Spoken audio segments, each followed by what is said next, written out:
What if I told you that everything you have been taught about your limitations might be a lie? And what if I told you that your body is not just biological, it's programmable? And that right now, deep within you, lives a version of you that is fully conscious, fully connected, fully divine. The question is, why don't we live this divine self of us that is only waiting to reconnect with us? Hello everyone and welcome to my channel. For those of you who are new here, welcome.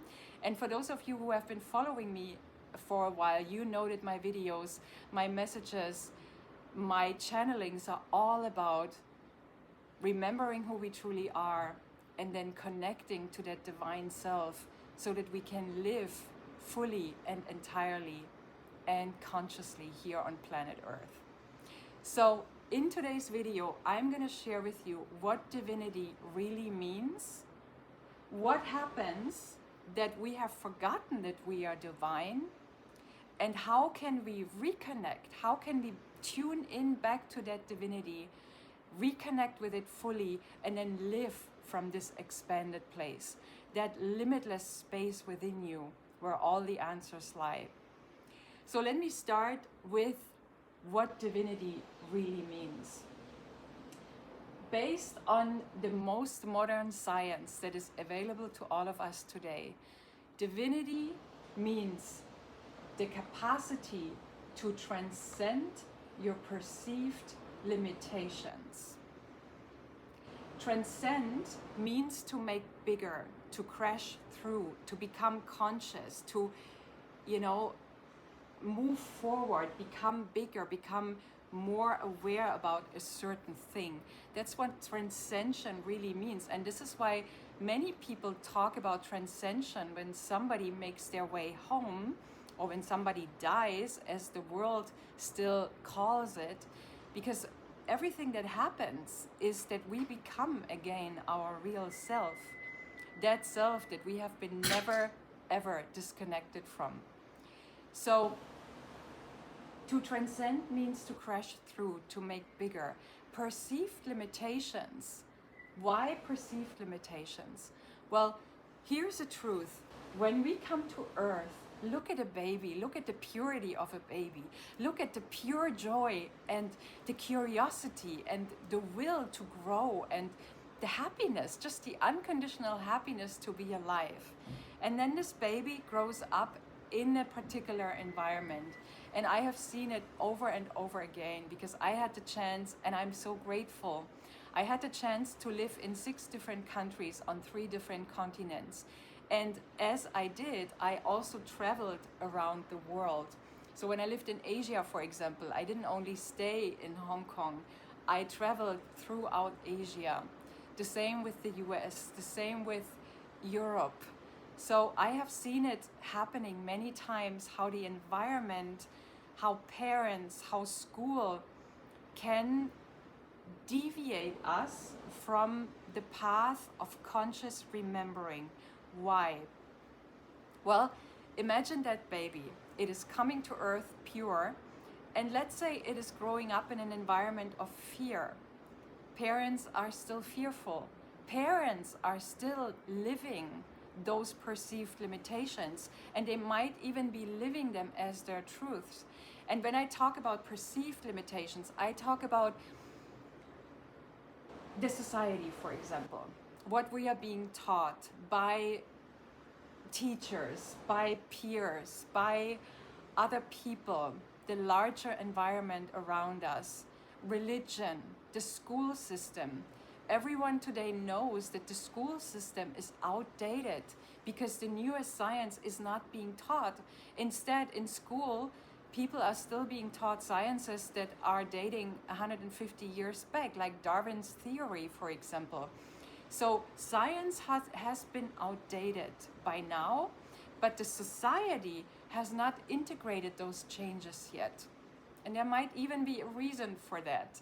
But that's not the important point here. The important point is how we can evolve above those transcended, above those perceived limitations, transcend them, as I said, and then really tapping in to our divinity. And this is what today's video is all about. I'm going to tell you expressions of divinity and what enables us to remember.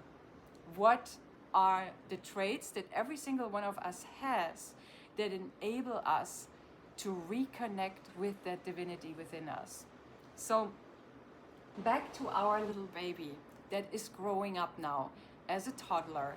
It is taught by parents that might still believe in certain religions, in certain, let's say, philosophies of life. They might still be living in fear, and they want the best for their child. So they're teaching the child everything they know. Then the child gets into school, learns in school, and I'm sure that every teacher loves what they do, or it would be great if they did, and that they're convinced that what they teach is correct. So the child is growing up with all this kind of like, let's say, deviated education, maybe, depending on where you are and depending what happens around you in your environment, what school system you're going into. School system, for example, there's something I want to say quickly, because when I went to school, and I'm not saying that my school system was great, there were things that I did absolutely not agree with, but there was one thing when it came to biology that I really, really liked. In biology, we did not only learn about us as human beings, and we didn't only learn as the beef as our main source of nutrition, like it was in many countries. We learned about our environment, about the flora and fauna, flora being all the greens, all the trees, every plant, every flower, every medicinal flowers or plants that existed. The green environment is the flora, and the fauna is the animal kingdom that surrounds us, that lives in the same environment. So that's what I really loved about biology. We had to study bees, we had to study spiders, we had to study insects, we had to look at flowers, we had to collect flowers and then divine their names, for example. You know, it was kind of like an enigma. We had to actually find out the plant flowers names, and we were being taught about the trees and the form of trees.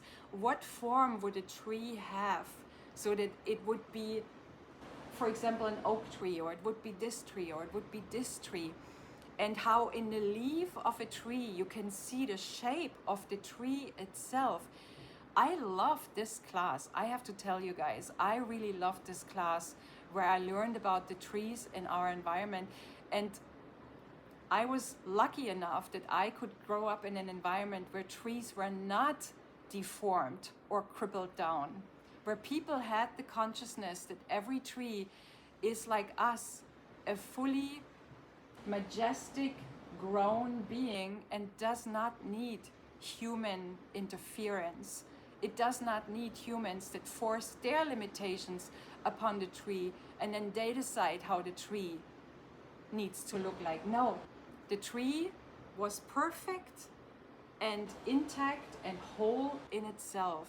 And this is something that I really, really loved. And this might also be the reason that I am not for what is happening to trees nowadays in most cities, all over, especially here in Southern Europe. I can see it. I saw it in the US. I even see it in Hong Kong. In Hong Kong, it wasn't the case before, but then they started with it as well.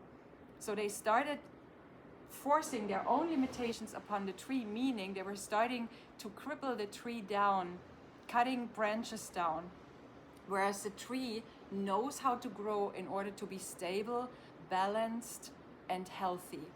And as soon as humans interfere, they don't do good. And you can see that in a tree. And if you're conscious and if you really feel the energy, you can even feel the message of the tree. So anyway, back to the child. You then grow up with all these limitations that you start to believe in. You start to live those limitations as your truth.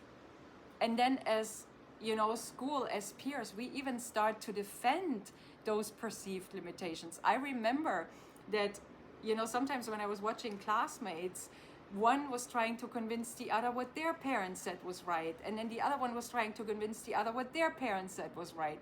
But the parents were still living with perceived limitations themselves.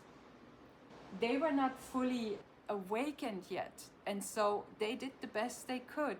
But the children believed what they were taught. In fact, what happens is we absorb everything like a sponge until we are 4 years old.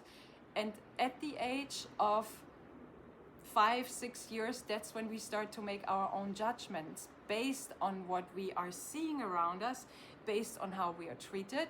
This is very important. Have you been treated as a little Jesus? Or, not only male, but as a little female Jesus as well? Have you been treated in a way that you were just feeling the love, that you knew that you were welcome, that you knew that you were deeply loved and supported, that your parents would always be there for you?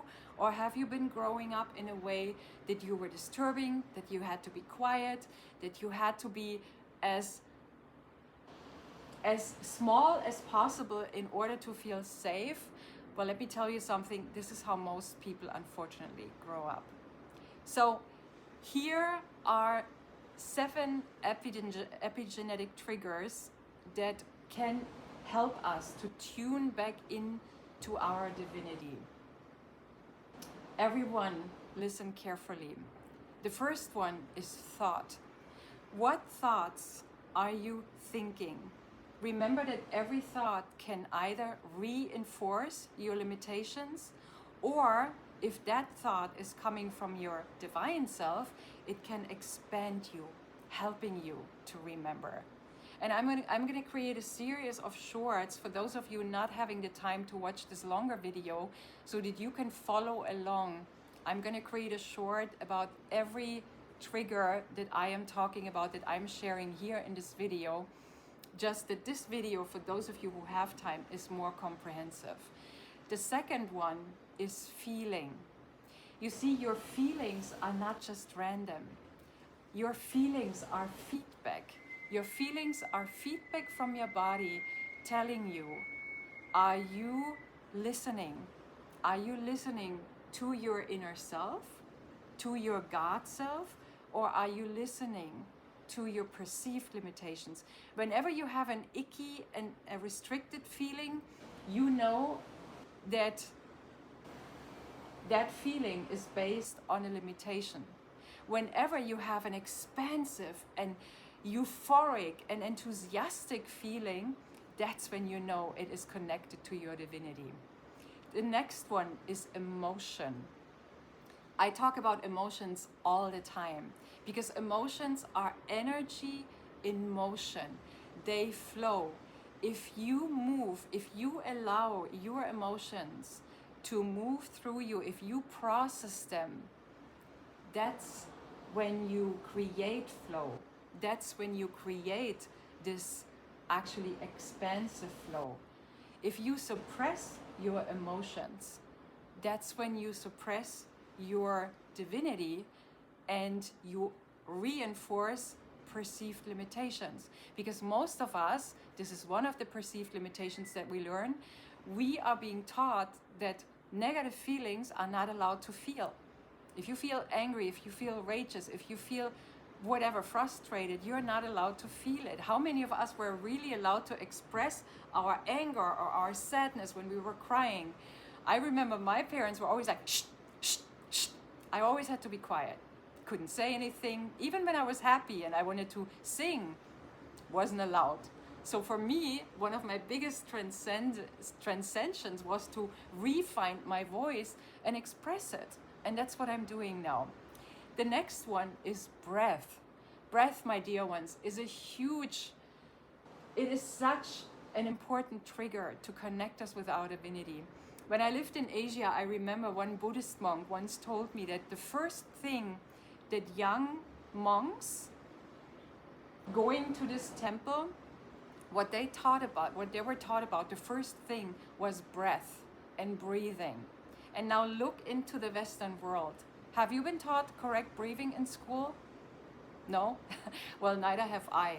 It is not something common. Our breath is completely disregarded, and yet our breath determines if we are connected to our divine self or if we are living our perceived limitations.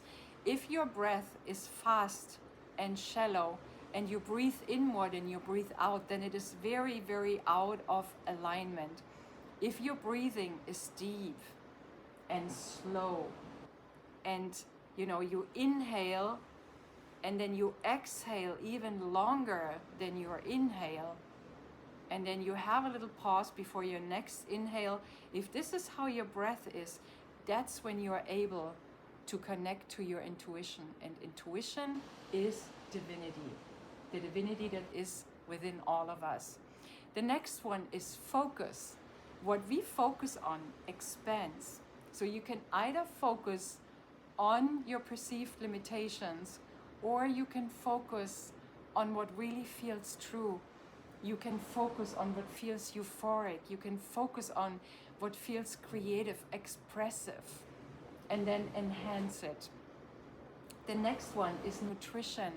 Dear one, nutrition is not just feeding your biological body. Nutrition is energy. So what are you feeding your body today? Are you feeding it clarity, freshness, renewal? Like if you eat sprouts, for example, if you eat organic, local, seasonal produce from your environment, because I remember that my grandmother always said, look around your environment. Everything that your body needs in order to stay perfectly healthy lives, grows in your environment. Or are you feeding your body processed foods, fast food? Are you feeding it confusion? That is our big choice, and nutrition is a big factor, dear one, because nutrition, as I said, is not just physical, it is energetical. And the last one is movement. I talked about emotion before. Well, emotion is energy in motion. Energy needs to move. That's why Albert Einstein already said, energy cannot be created, it cannot die, but it only changes form, which means that it is changing, it is moving all the time. We are, how can I say, ascending from version into version of our own selves. The more we do this divine remembrance work, the more we keep this energy flowing. So remember how important movement is. And movement also, when I do my walks in nature, out on fresh air, what I can feel is that my emotions calm down and my mind becomes clear. And the best is if you can walk in the forest and, leave your cell phone at home. Don't walk like this, like most people do. Walk with your eyes wide open and look around you, study your environment, let everything in. If the sun is shining, let the sunshine in. If you have blue sky, let this beautiful blue, this reflection of the light of the earth moving into space, let it into your being, my dear one. So when we are tuning into those 7 epigenetic triggers, that's when our divinity becomes alive. And here are expressions of your divinity. The first one is imagination. You become more imaginative again, and you use your imagination, like Albert Einstein said. Knowledge brings us from A to B, but imagination can bring us anywhere. And how many people think once they have their PhD, oh, I'm all done now, I don't need to study anymore, I wanted to get here, and from here I go. There is no more expansion. But the truth is, imagination has no limits. It has no perceived limitations. Imagination is free, and it gets you, it connects you to all the other dimensions out there, to all the, how can I say, to all the 5th, 6th, 7th dimensional realms that are out there. And there are many, many more. So fairies, pixies, unicorns, all these are not just imagined, or maybe they are imagined, but because imagination can get us there, that's when they become real. Many people lately, including some of my clients, are connecting with dragons more and more, because dragons have always been here, helping us to crash through the three-dimensional world and to ascend into higher multidimensional realms. The next thing is creativity. When we are creative, something happens. We forget space and time. You get out of the perceived linearity, because linearity is also an earthly structure, a worldly structure. It's not true. The only truth is multi-dimensions. So creativity really helps us to tap in to that divinity that always lived within us. When I look at musicians, for example, or painters, anyone who creates art, oftentimes they tell me that things are being channeled. They are just, creating this free space, and then things are being channeled to them. The next one is innovation. And innovation, I talk about innovating the world, innovating the systems, making them more human-friendly. Innovation of yourself, allowing yourself to transcend older versions of yourself that might still be holding you down, so that you can live as this winged, free being that you were born as. The next one is empathy. Empathy, dear ones, is such an important thing. Trust me when I tell you that empathy is not a weakness. Yes, it might be hard for you if you are an empath here on earth, but let me tell you that your empathy is a gift. It's not a bad spell. It's really a gift, because if you are empathetic with others, you also are empathetic with yourself. And if you're empathetic with yourself, that's when you can crash through your perceived limitations and allow you to grow. The next one is sympathy.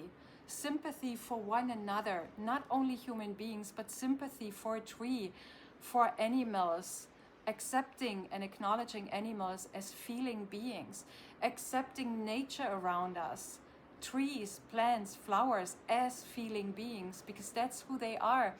The newest science has shown us that every tree, every flower has their own energy field, and it sings their own song. There's even music. There has been music being recorded in the energy of certain plants. If you still believe the trees need to be pruned, healthy branches need to be cut, listen to the energy of that tree, and it will tell you otherwise. Compassion, dear one. Compassion is a huge expression of divinity. I remember a wise being once said, if God could be defined in one word, it would be compassion. So remember to be compassionate with your environment, with trees, with animals, with children. Every child, the truth is a little female or male Jesus. Every child comes to be adored, to be loved, to be cherished. Every child brings in the new world, because children are so much more conscious, so much more luminous today.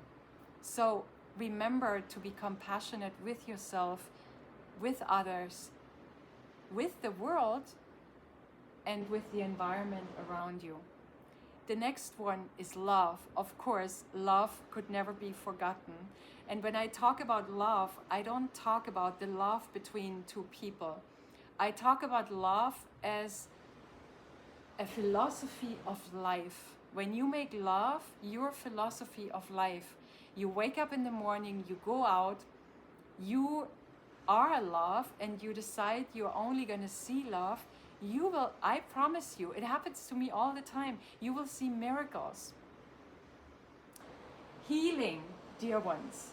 Healing is a beautiful expression of divinity, because when we heal, we allow us to crash through, to make bigger, to let go of these perceived limitations. so that we can heal something that is no longer in alignment with us. If you can hear this, the wind is really strong here. I'm directly at the ocean in beautiful Spain. It is an amazing day, and it looks like the wind has stories to tell me, so I'm gonna do my best to channel them.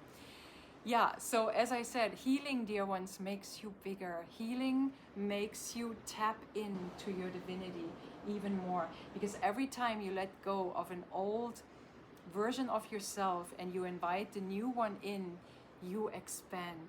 And that's what you are here for. We are here to expand. Another one is forgiveness, dear one. Forgiving yourself and forgiving others. So remember, when you are able to forgive yourself and others, you expand. Again, expansion. When you cannot forgive, you are holding yourself in resistance to grow and to walk the path of divinity. Because what happens if we don't forgive? We are keeping us in a very, very low vibration. We are closing the door for the universe to bring us what we so desire, what we so deserve. Remember that forgiveness is a very, very important key. And I have talked a lot about forgiveness in past videos. You might want to check them out. And the last one is intuition. Intuition, of course, I was talking about it already. Intuition is the divine voice within us. It lives within our heart. It lives within our belly.